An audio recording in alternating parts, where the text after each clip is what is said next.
لك الأشياء ناطقة بحمده وشكره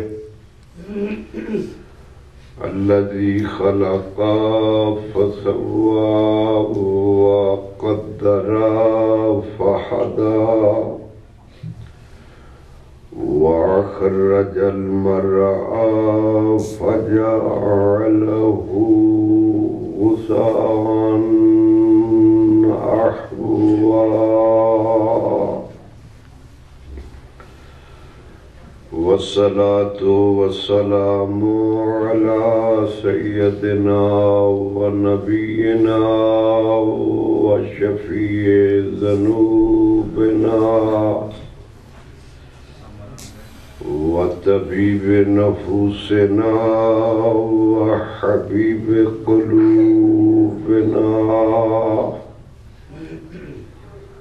أسرته خير الأسر شجرته خير الشجر عطرته خير العطر أبي القاسم محمد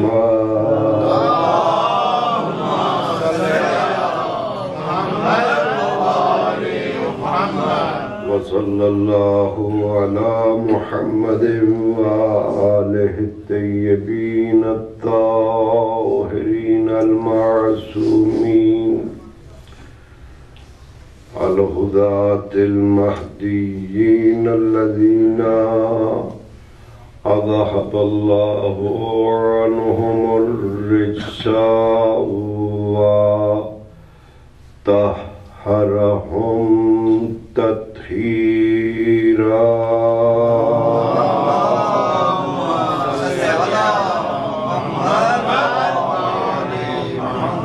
أما بعد فقد قال الله تعالى في كلامه المجيد وفرقانه الحميد وقوله الحق. بسم الله الرحمن الرحيم. قل إن كنتم تحبون الله فاتبعوني يحببكم الله يغفر لكم ذنوبكم والله غفور رحيم. صلوات اللہ.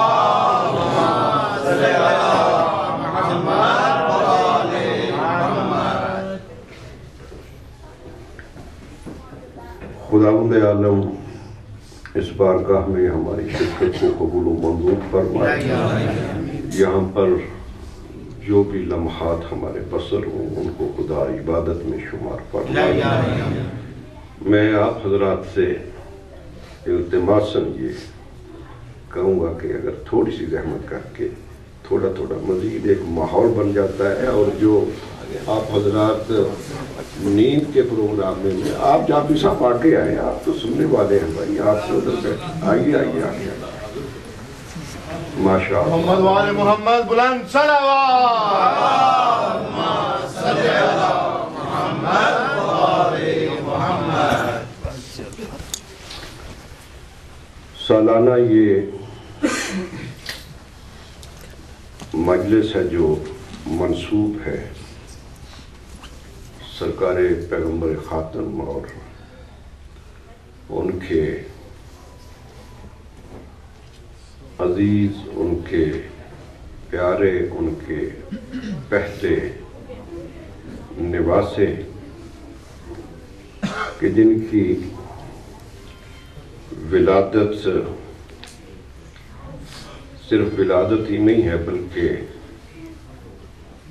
مشرکوں کی زبان سے نکلے ہوئے وہ کلمات کا جواب بھی ہے کہ پیغمبر جو ہے وہ افضل ہے. اس پروگرام کو ہر سال سپانسر کرتے ہیں شیخ سعید الحسن محسن بٹ صاحب اور عزیزم سید حسن شاہ نقوی، خداوند عالم ان کی سایہ جمیلہ کو قبول و منظور فرمائے، ان کی توفیقات میں خداوند عالم اضافہ فرمائے۔ ہر فرد جو ہے وہ ایک اپنی حیثیت رکھتا ہے، جتنے بھی آپ حضرات تشریف فرما ہوتے ہیں سب کی خدا سایہ جمیلہ کو منظور فرمائے، ان لمحات کو ہمارے لیے توشہ آخرت قرار فرمائے۔ جو حضرات پریشان ہیں، حاجات رکھتے ہیں، مریض ہیں، ان سب کی قبولیت کے لیے ایک مرتبہ با آواز ایک بلند صلوات پڑھیں۔ اللہم صلی علی محمد و آل محمد۔ جتنے بھی حاضرین کے مرحومین ہیں ان کے لیے، اور جن حضرات نے سپانسر کیا ہے ان کے مرحومین کے لیے، اور جو موجودہ منافقین کی طرف سے وار چل رہی ہے، جو تخریب کاری کر رہے ہیں اور اس میں جو شہید ہو رہے ہیں، بالاخص کل ہی ایک عالم دین کوٹری میں ان کو شہید کیا گیا ہے، ان کے لیے ایک مرتبہ سورہ فاتحہ کی تلاوت۔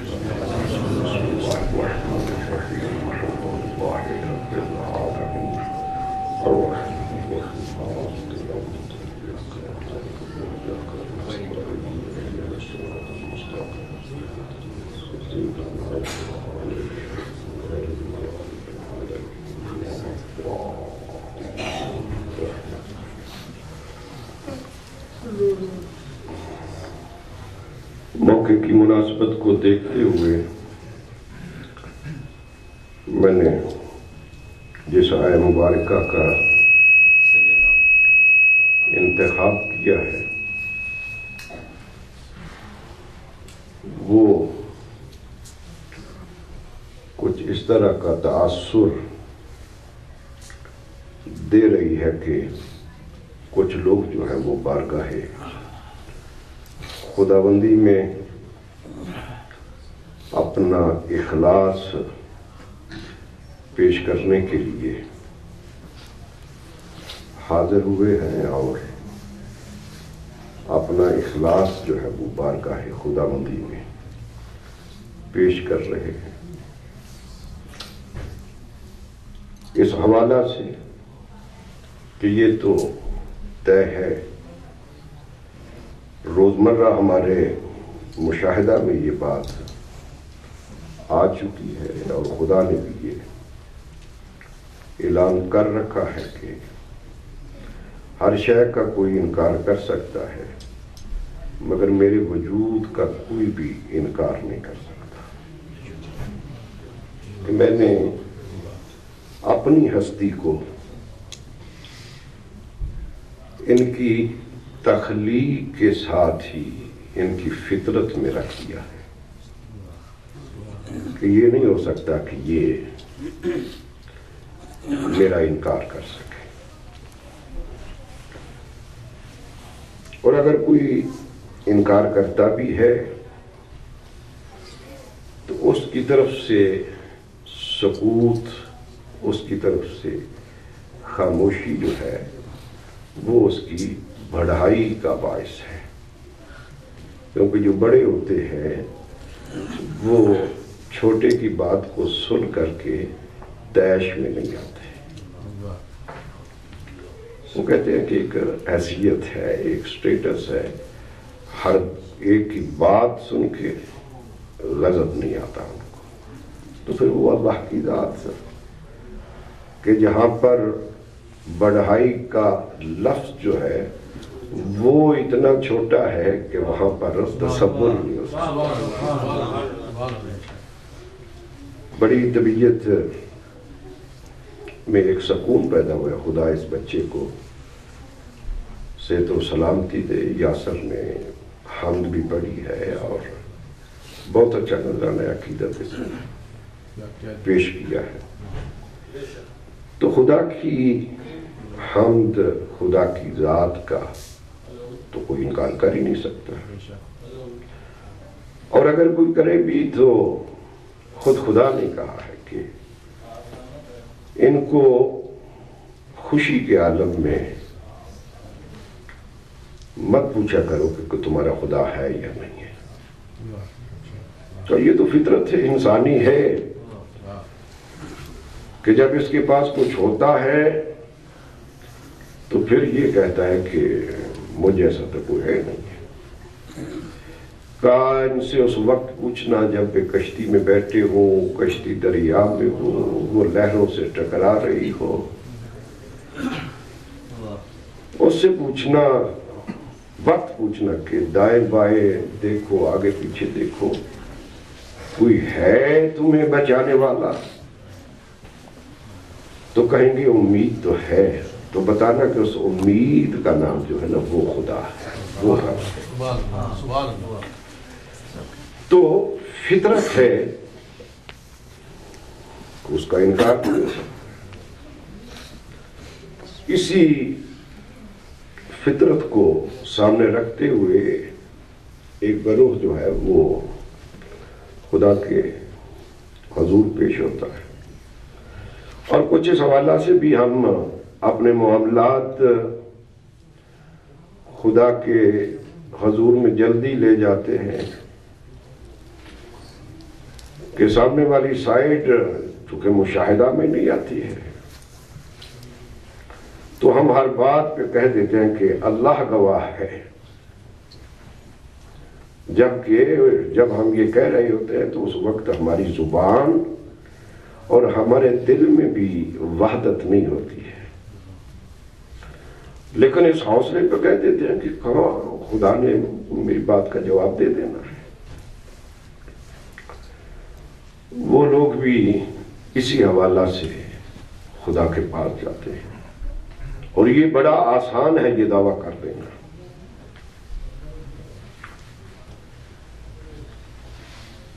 کہ ہم اپنا معاملہ جو ہے نا وہ خدا پہ چھوڑ رہے ہیں، کیونکہ ادھر سے تو کوئی جواب آتا ہی نہیں ہے. کہ تم لاکھ کہتے رہو رضی اللہ رضی اللہ رضی اللہ، تو وہ ہم کہتے ہی اس حوصلے پر ہے کہ وہ تو آگے سے نہیں کہے گا کہ بھئی میں راضی نہیں ہوں تم پر، وہ تو کسی کو آواز دیتا ہی نہیں ہے. اب اللہ کو راضی کرنے والے اللہ کے پاس جاتے ہیں، ان کے جواب میں خدا یہ کلمہ جو ہے نا، یہ جو آیہ مبارکہ میں نے آپ حضرات کے سامنے تلاوت کی ہے، اس کو خدا نے جواباً، اور ظاہر ہے کہ پھر ایک میں نے عرض بھی کیا کہ ایک معیار ہوتا ہے. اللہ ہر ایک سے بات نہیں کرتا، اوقات بھی دیکھتا ہے کہ اس کی اوقات کیا ہے. وَإِلَّا ہر کوئی اس کو پکارتا ہے نا صبح و شام. جب اس نے خود کہا کہ لِلَّهِ يَسْجُدُ مَا فِي السَّمَاوَاتِ وَمَا فِي الْأَرْضِ، کہ ہر شے جو ہے وہ میری تسبیح کرتی ہے. وہ ہم لوگوں کو حوصلہ دینے کے لیے وہ کہتا تم خوف خان کے پیچھے پڑے ہوئے ہو، بھئی آپ نہیں آتے ہو مسجدوں میں، اگر نہیں آتے ہیں تو نہ مجھے کیا ضرورت ہے کہ للہ یسجد ما فی السماوات و ما فی الارض.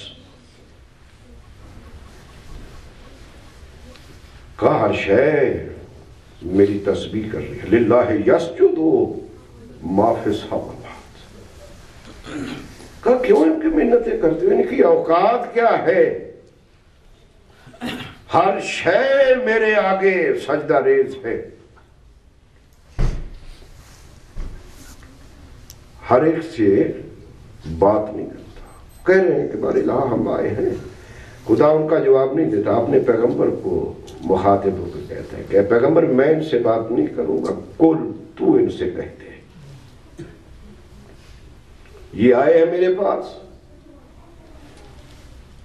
کہ ہمیں بڑا پیار ہے تجھ سے، ان سے کہہ دو کہ اللہ کہتا ہے کہ میرے پاس مت رہو، میرے پاس میرے آگے مت دعویٰ کرو کہ ہمیں اللہ سے محبت ہے۔ ان سے کہو کہ آخر محبت کا بھی تو کوئی ایک طریقہ ہے، کوئی ایک سلیقہ ہے، یہ کیوں کرنا چاہ رہے ہیں محبت جب بغیر محبت کے میں دے رہا ہوں؟ لوگوں کی ضرورتوں کو پورا کرنے کے لیے تو میں نے کوئی شرط رکھی نہیں ہے، میں نے کوئی شرط رکھی ہے کہ تم یہ کرو تو میں تمہیں دوں گا؟ کہا تم تو ہماری تو کوئی اوقات ہی نہیں ہے، جو بدبخت اپنے آپ کو میرا مد مقابل سمجھتا ہے، میں تو اس فرعون کو بھی دے رہا ہوں، اس نمرود کو بھی دے رہا ہوں، اس شداد کو بھی دے رہا ہوں، پھر یہ کاہے کے لیے میرے پاس آ کے کہہ رہے ہو کہ میں محبت ہے محبت ہے محبت ہے؟ تو آخر کس بنا پر؟ بارے کہا صرف اس لیے کہ تو ہم سے راضی ہو جائے، ہم رضی اللہ بن جائیں۔ کہا یہ بھی فضول ہے کہ دعویٰ کرتے رہو، مگر تمہیں یہ علم کیسے ہوگا کہ میں اللہ راضی ہو گیا ہوں اور تم رضی اللہ بن گیا؟ تمہیں کیسا پتہ چلے گا؟ ایک صلوات پڑھ لیجیے گا۔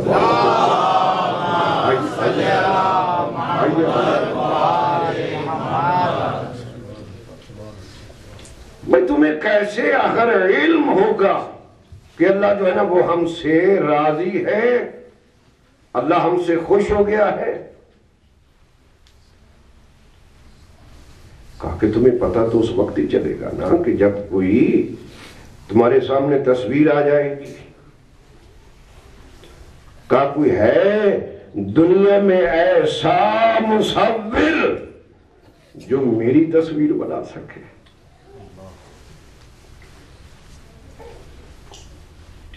ذرا توحید پہ بھی تھوڑا سا بولے، اگر نہیں کم کم آپ کے چہرے سے تو پتا چلے کہ ہم اللہ کے ذکر کو سن کے بھی ذرا خوش تو ہو رہے ہیں۔ کہا کوئی ہے؟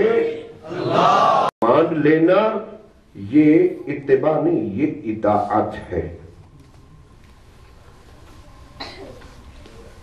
کہ آپ نے پیغمبر کے آگے سر تسلیم خم کر دیا، پیغمبر نے آپ سے کہا بھی آپ نے یہ کام کرنا ہے، آپ نے وہ کام کر لیا، نہیں یہ اتباع نہیں، یہ اطاعت ہے۔ اطاعت اور اتباع میں فرق یہ ہے کہ اطاعت نام ہے لسان پیغمبر سے نکلے ہوئے جملے کے آگے سر کو جھکا دینا، اس کو کہتے ہیں اطاعت۔ خدا نے یہ نہیں کہا کہ اگر مجھ سے محبت ہے تو جاؤ میرے رسول کی اطاعت کرو، نہیں، اطاعت میں حکم ہوتا ہے اور حکم کے آگے سر جھکانا ہوتا ہے۔ یہ تو جاہل بھی جانتا ہے کہ جہاں سر کو جھکانا اور جہاں حکم کی آمیزش ہو وہاں پر محبت نہیں ہوا کرتی ہے، وہاں پر محبت کا تصور ہی نہیں ہے۔ محبت ہی تو ایک رشتہ ایسا ہے جس میں حکم کی آمیزش نہیں ہوتی۔ محبت ہوتی وہاں ہے کہ جہاں خود دل سے ایک شعاع نکلتی ہے، اس میں حکم کی آمیزش نہیں ہے۔ یہ نہیں کہا کہ میرے رسول کی اطاعت کرو، کہا میرے رسول کی اتباع کرو۔ اتباع قول کو نہیں کہتے، اتباع فعل کو کہتے ہیں۔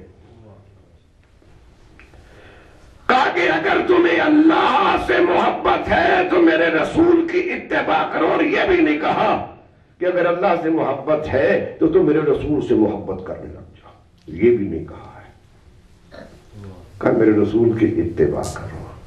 اتباع کہتے ہیں عمل کو، اتباع کہتے ہیں فعل کو، یعنی خدا یہ کہہ رہا ہے کہ اگر مجھے اللہ سے محبت کرنی ہے تو پھر میرے رسول کے عمل کو دیکھو، جن سے میرا رسول محبت کرتا ہے تم بھی ان سے محبت کرتے جاؤ، اللہ جو ہے وہ تم سے محبت کرنے لگ جائے گا۔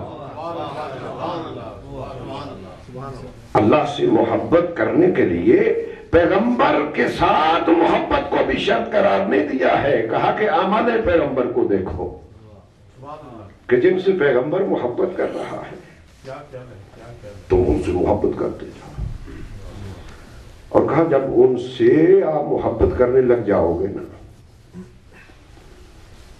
تو ابھی تو تم آئے تھے نا میرے پاس کہ اللہ ہم تو اس سے محبت کرتے ہیں، ہم تو اس سے محبت کرتے ہیں، اور میں نے تمہیں منہ نہیں لگایا ہے کہ تمہاری اوقات کیا ہے، تمہاری حیثیت کیا ہے کہ تم مجھ سے محبت کرو آگے، آخر تم ہو کون، کیا شخصیت ہے تمہاری؟ جاؤ فتابعونی، میرے رسول کے عمل کو دیکھو، میرا رسول کن سے محبت کرتا ہے، جاؤ ان سے محبت کرو، جب ان سے محبت کرو گے تو پھر تم نہ آنا، میں اللہ آؤں گا تمہارے پاس، پھر میں اللہ آ کے یہ کہوں گا کہ یحببکم اللہ، تم نے میرے رسول کے پیاروں سے محبت کی ہے، اب میں اللہ تم سے محبت کرتا ہوں۔ یحببکم اللہ، اب میں اللہ تم سے محبت کرتا ہوں۔ کہا جب اللہ کسی سے محبت کرتا ہے تو پھر کوئی وہ عام بندہ نہیں رہتا، اس کی کوئی عام حیثیت نہیں ہو جاتی۔ کہتے جب اللہ کسی سے محبت کرتا ہے، حدیث قدسی کے الفاظ ہیں فَإِذَا أَحْبَبْتُ، خدا کہتا ہے کہ جب میں کسی سے محبت کرتا ہوں یَدَاهُ، تو پھر میں اس کا ہاتھ بن جاتا ہوں۔ جب میں اللہ کسی سے محبت کرتا ہوں تو میں اس کا ہاتھ بن جاتا ہوں، اس کی آنکھیں بن جاتا ہوں، اس کے کان بن جاتا ہوں، اور پھر وہ اپنے کانوں کی قوت سے نہیں سنتا، میری قوت سے سنتا ہے۔ پھر وہ ہاتھ اگر کہیں پر اٹھاتا ہے تو وہ اپنی قوت سے ہاتھ نہیں اٹھاتا ہے، میری قوت سے ہاتھ اٹھاتا ہے، اور جب وہ دیکھتا ہے تو پھر اپنی قوت سے نہیں دیکھتا، وہ میری قوت سے دیکھتا ہے، کیونکہ میں اللہ اس سے محبت کر کے اس کی بصارت کو بھی زیادہ کر دیتا ہوں، اس کی سماعت کو بھی زیادہ کر دیتا ہوں، اس کی قوت لسانی کو بھی زیادہ کر دیتا ہوں، اور اس کی قوت بازو کو بھی زیادہ کر دیتا ہوں۔ اب وہ اگر حملہ کرتا ہے کسی پر تو میری قوت سے، اگر کسی کی آواز سنتا ہے تو وہ میری قوت سے۔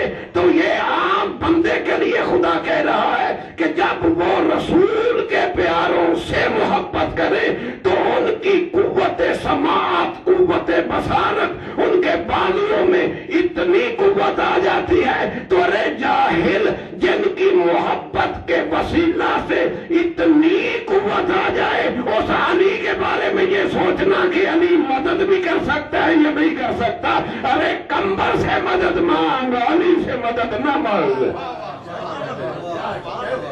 کیونکہ جو محبت رسول کے عزیزوں سے کرتا ہے وہ بالکل میں اللہ ان سے محبت کرتا ہے۔ فاتبعونی، رسول کی اتباع کرو، اور اتفاق یہ ہے کہ آج ربیع الاول کی پہلی تاریخ بھی ہے، اور یہ تو آپ کے علم میں ہے کہ یہ مہینہ منسوب ہے پیغمبر گرامی سے۔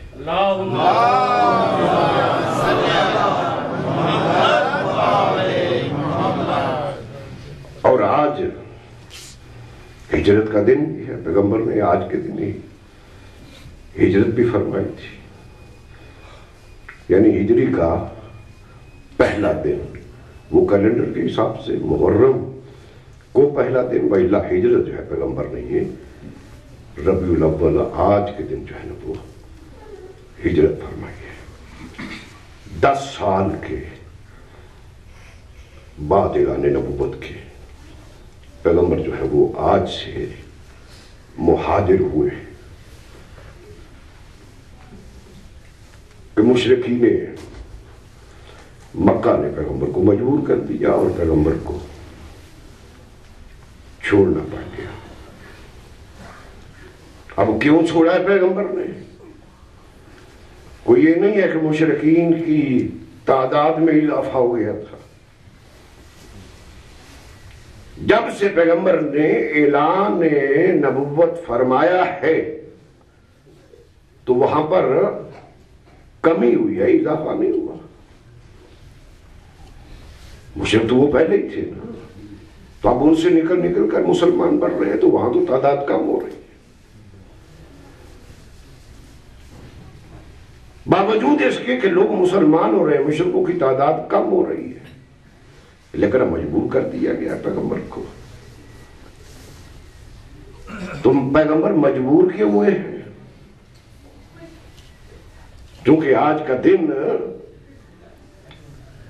ہجرت کا دن ہے، اس لیے لازم ہے مجھ پر کہ 1-2 کلمات ضرور اس پر بھی بیان ہو جائے کہ کیوں پیغمبر کو ہجرت کرنا پڑ رہی ہے.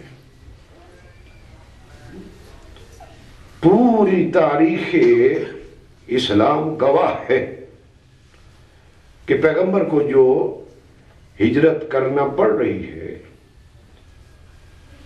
اس کی بنا صرف اور صرف ایک شخص کا وجود ہے جو پہلے تھا اور اب نہیں رہا.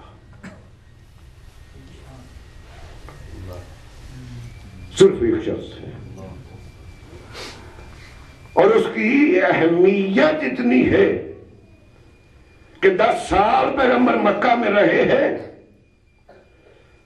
کھل کر کے سامنے آ کر کے کسی مشرک کی جرت نہیں پڑی.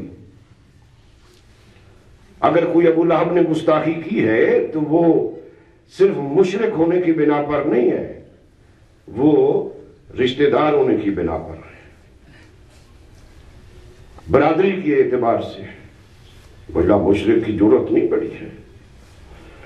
اب جس مشرک کی جرت نہیں پڑی ہے مکہ میں، آج کے دن کے بعد وہ مشرک اتنا جری ہو گیا ہے، اتنا جری کہ 500 میل کا سفر کر کے مدینہ میں جا کر کے پیغمبر کے قتل کے در پہ ہو جاتا ہے. جو جرت اس کو 10 سال میں نہیں ہوئی،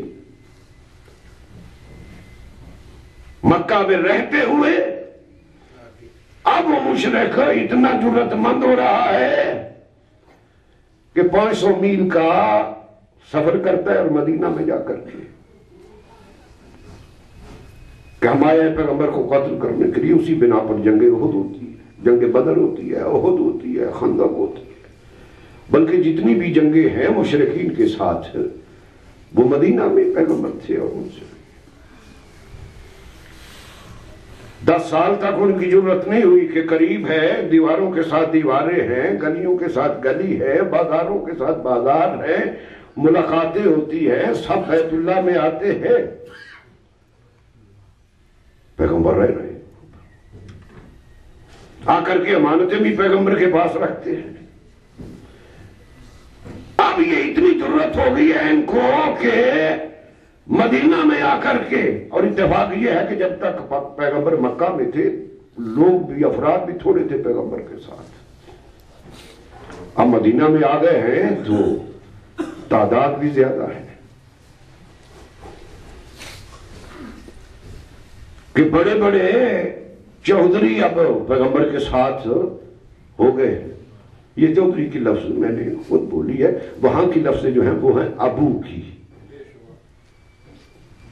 کہ بڑے بڑے ابو جو ہیں وہ سارے اب پیغمبر کے ساتھ کندھا سے کندھا ملا کر کے اس وقت تک کھڑے ہیں جب آگے سے کوئی مشرک آ کر کے یہ نہیں کہتا پیغمبر کوئی ہے تو بھیج، جب کوئی کہتا کوئی ہے بھیج تو اس وقت ایسا ایسا سر کر پیچھے ہٹ جاتے ہیں سوائے ایک علی کے وہ آگے، لیکن ضرورت نہیں ہے۔ اے مسلمان کبھی تم نے سوچا کہ آخر بنا کیا تھی کہ مکے میں رہ کر مشرک کو ضرورت نہیں ہجرت کی، شب بھی دن کی روشنی میں قتل کرنے کے لیے نہیں آیا، رات کی تاریکی میں آیا ہے۔ اب مدینے میں آ کر کے وہ اتنی ضرورت آ گیا مشرکوں میں کہ مکے سے چلیں اور آ کر کے حملہ آور ہو۔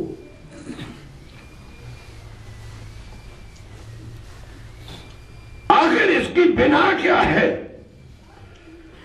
تو خدا شاہد ہے سوچتے اس لیے نہیں ہے کہ جب سوچتے ہیں تو کوئی اور وجہ کوئی اور بنا نظر نہیں آتی ہے سوائے اس کے کہ جب تک مکہ میں رہے سر پہ ہاتھ رکھنے والا ابو طالب تھا، اب ابو طالب اس دنیا میں موجود نہیں ہے، مشرک کو ضرورت پیدا ہو گئی ہے۔